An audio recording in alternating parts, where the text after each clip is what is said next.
In the business world, skilled negotiation can be the deciding factor between success and failure. Effective negotiators develop a set of tools and techniques to guide them through the negotiation process. This course aims to equip you with the necessary skills to prepare for negotiations, communicate effectively, counter ineffective techniques, and overcome challenges that may arise. Negotiation is a critical skill in the workplace. Smart negotiators understand the importance of preparation and have honed specific skills to approach negotiations strategically. The ultimate goal of negotiating is to achieve your desired outcome from the other party. However, the best negotiators recognize that to get what they want, they must focus on interests rather than positions. The difference between these two concepts is crucial. A position is what you want, while an interest is why you want it. By focusing on interests, it becomes easier to understand your counterpart's motivations. Even if the other party's motivations differ from yours, keeping the focus on interests can lead to options and agreements that benefit both sides. To achieve results, the first step is to establish what you want to accomplish. Reflect on why you are negotiating, which typically revolves around satisfying your needs or solving a problem driven by your interests. Next, identify common interests you share with the other party and leverage them during the negotiation. For example, imagine you are negotiating a new commercial lease with a landlord. You have identified that both you and the landlord share an interest in stability. You want a permanent office space, and the landlord wants a long-term tenant. You can leverage this shared interest to your advantage. It's also important to focus on issues rather than people during negotiations. By concentrating on the issues, you create the right mindset for successful negotiations, but this requires thorough preparation. Before entering a negotiation, you need to gather information about the person you will be dealing with. As you build a profile of your counterpart, consider their personality traits. Are they analytical, social, or egotistical? Tailor your approach to their way of thinking, and be prepared to adapt to their style. Successful negotiation requires paying close attention to the other party. Avoid projecting your own deficiencies, problems, or apprehensions onto them. Instead, truly listen to what the other side is saying, not what you think they are saying or what you anticipate they will say. It is essential to recognize that the other party's interests are legitimate. Do not imply that their interests are unimportant, even if you think they are. Show them that you understand their needs and concerns, and that their interests are part of the issue you want to resolve. Demonstrate that the resolution can be mutually beneficial. Negotiation is not about playing games or being played. It's about focusing on the issues by identifying your interests and understanding what drives the other party through careful listening. Being prepared and open is key. Effective communication is crucial to successful negotiation. Well-honed listening, questioning, and speaking skills give you an edge in negotiations by providing insight into the other side's thoughts and allowing you to influence the outcome in your favor. The best negotiators are excellent listeners. Be careful not to talk too much and listen attentively. By listening more than speaking, you can learn a great deal about the other side. Admittedly, listening is hard work. You can become so preoccupied with planning your next argument that you forget to listen to what your counterpart is saying. However, by listening well, even to those who dominate conversations or attempt to bully you, you can uncover valuable information and attitudes that you can use to your advantage when tailoring your approach.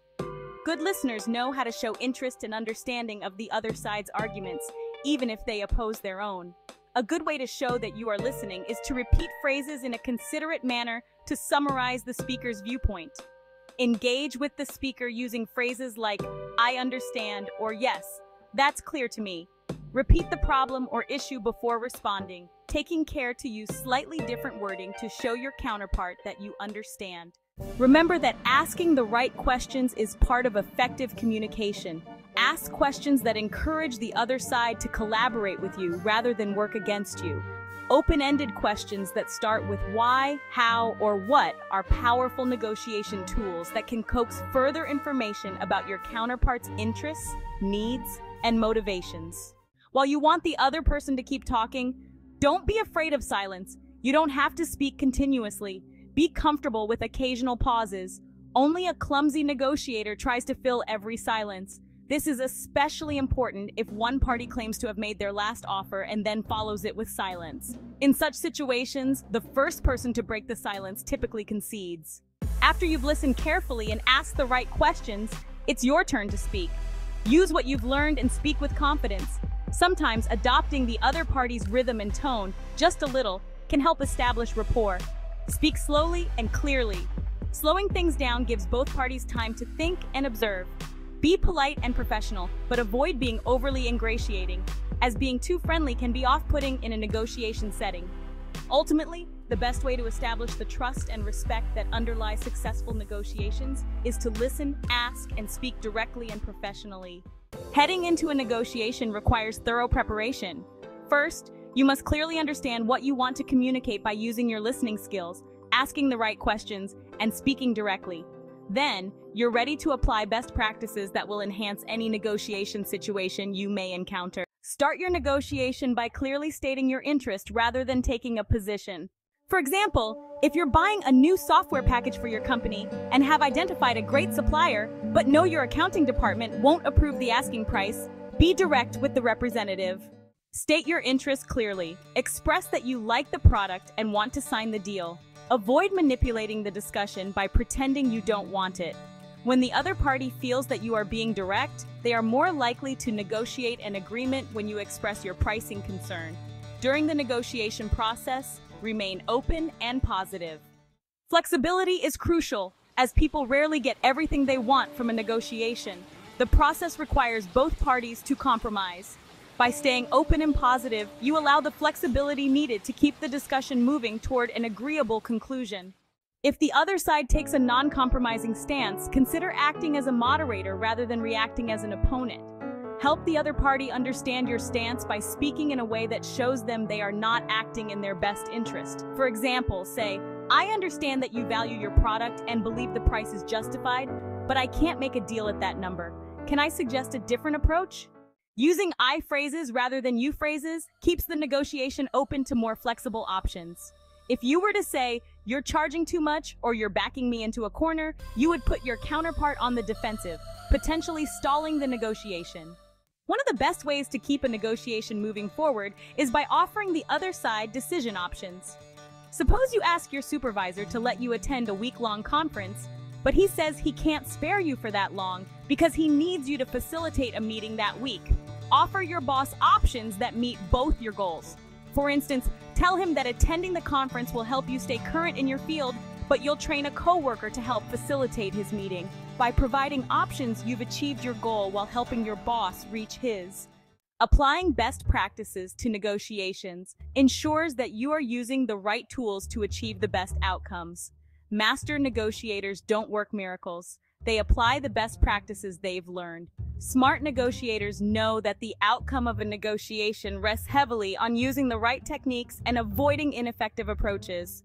Many people fall into the trap of seeing only two methods of approaching a negotiation: a tough approach or a soft approach. People often view negotiation as a battle of wills, where they need to adopt a tough approach. For tough negotiators, negotiation is like stepping into a war zone where they must use all their weapons to win.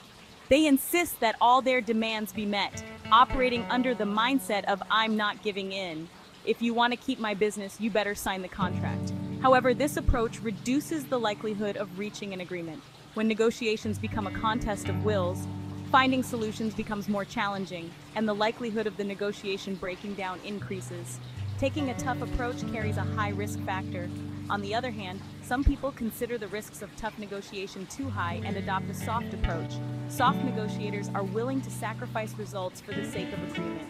They focus on preserving relationships with the other side, hoping that it will eventually lead to the results they desire. They aim to protect themselves from tricks and manipulation by avoiding conflict and seeking safe, comfortable ground. However, neither approach works well. The notion that either side or both parties must engage in manipulation to succeed is risky. It undermines trust and good faith.